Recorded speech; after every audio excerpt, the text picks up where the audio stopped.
Al, thank you. Now to the story of Sean Goldman, abducted by his mom to Brazil and then finally handed over to his father, David, after a 5-year international battle.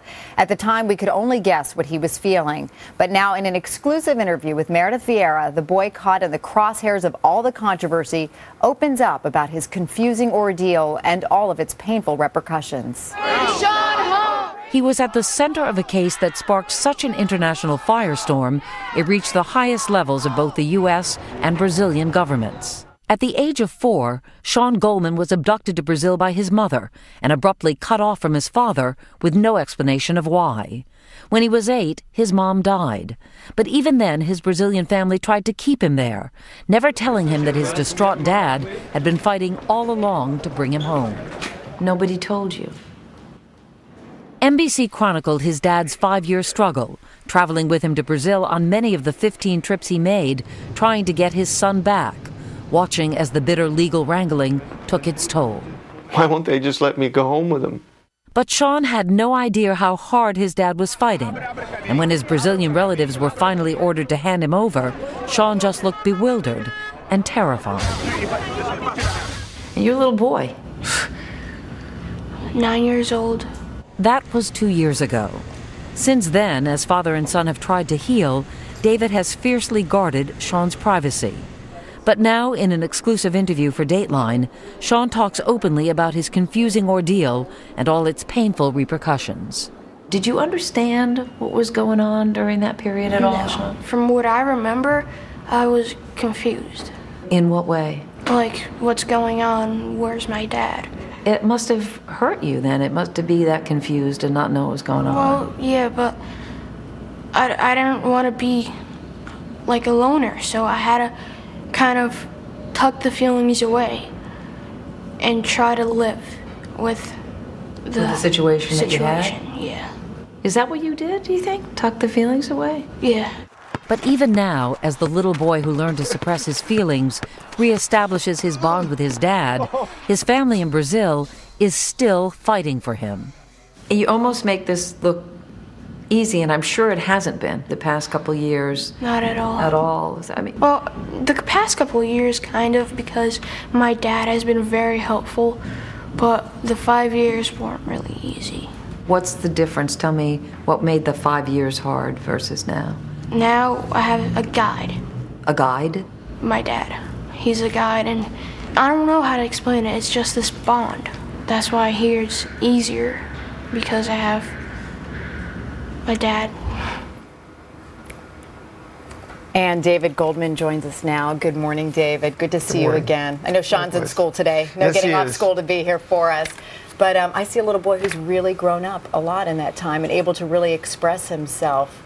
Why did you want him to speak out now? Well, he wanted to, just to get it off his chest and say what he needed to say, and then let's go back and be a little boy again. And he really wants to be an example of what needs to happen, and that's return these children back to their rightful parents, their rightful countries, and we have to stop international child abduction. In the last 3 years alone, there's been nearly 5,000 new cases with American children abducted across the international border. That's right. And he suffered too much, I've suffered too much, and these children right now, as we're sitting here, are suffering, and so are their families. So he's taking up the cause that you have been so passionate about as well. In his own way, yeah. He's the proof. I mean, these judges, they keep these kids before they make a ruling for a year, and they say, yeah, we recognize a child's been here illegally for a year, abducted, but now they're settled. We won't return them. And Sean is living proof that the children need to come back home as quickly as possible, as it is in the Hague Convention. I'm wondering, you know, as I was watching you, as you were listening to Sean talk about how during that time when he was in Brazil, he said he was confused and he was wondering where his dad was, where you were. Yeah. It had to be really hard to hear that. What emotions were you feeling? You know, it was very painful. The first time I saw him after nearly 5 years in Brazil, he looked at me and asked me where had I been all this time. And you know, because he didn't know the fight that you were waging here to get him back. No, and it wasn't his job or position to know the fight. His job is to just be a little boy, and now going to be a 12-year-old boy. But it is very painful, and he was told that I didn't love him, that I abandoned him, that I never wanted him.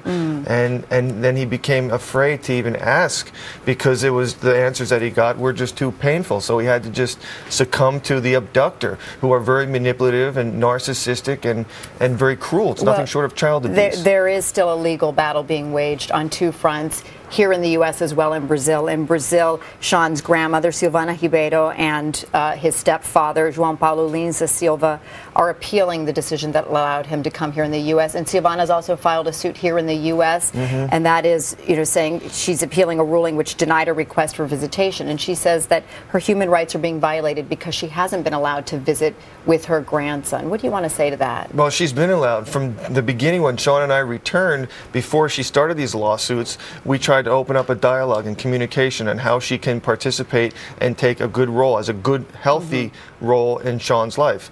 And that would include meeting with his therapist and recognizing me as his dad. And essentially, they sued me here for custody. They wanted liberal vacations with him, liberal this. And how can I trust these people knowing that as we speak, they're filing suits in Brazil to get him back? And if we didn't have the highest levels of this government and millions of people in our country who I will be forever grateful for advocating on our behalf, he would still be there right now as an abducted American child. And she is speaking out, I should say. She is speaking rights. Out, talking about this episode of Dateline, saying, hearing Sean and what he's saying, she thinks it's cruelty. She thinks it's an exhibition. What is your reaction? I think an exhibition was when they paraded my son through the streets in Brazil the last day when he was supposed to be handed off to his dad coming back to America. Who's cruel and who's an exhibitionist? Just review those clips of that scene when they dragged Sean through the streets. Meanwhile, Sean's doing great at a new school now. He's adjusting well. Yes, he is. He's an honor student. He's on 2 baseball teams. We have our little nucleus, my 3 sons type of family. We're putting you're together. Engaged to be married to Wendy, your fiance, and she has Jesse 2 boys Dylan, as well. So it's got an instant family now. So we're doing the best we can just to be, normal. That's all we want. We want our kids to be happy. We want to just be normal, typical American family. Move on with your lives. And move on with our lives, knowing our role is to help get these other families reunited. We have a new bill. That's right. That passed. And I'll just mention that really quickly because we're running out of time. But the Sean and David Goldman Child Abduction Prevention and Return Act of 2012. So that's going through Congress now. So good luck with that. And thanks, Natalie. And thanks for being here. Great to see you as always, Likewise. David Goldman. And again, the book out now, by the way, in paperback. It's called A Father's Love, One Man's Unrelenting Battle to Bring His Abducted Son Home. And you can see more of Meredith's exclusive interview with Sean Goldman. That's tonight on Dateline at 10, 9 Central Time here on NBC.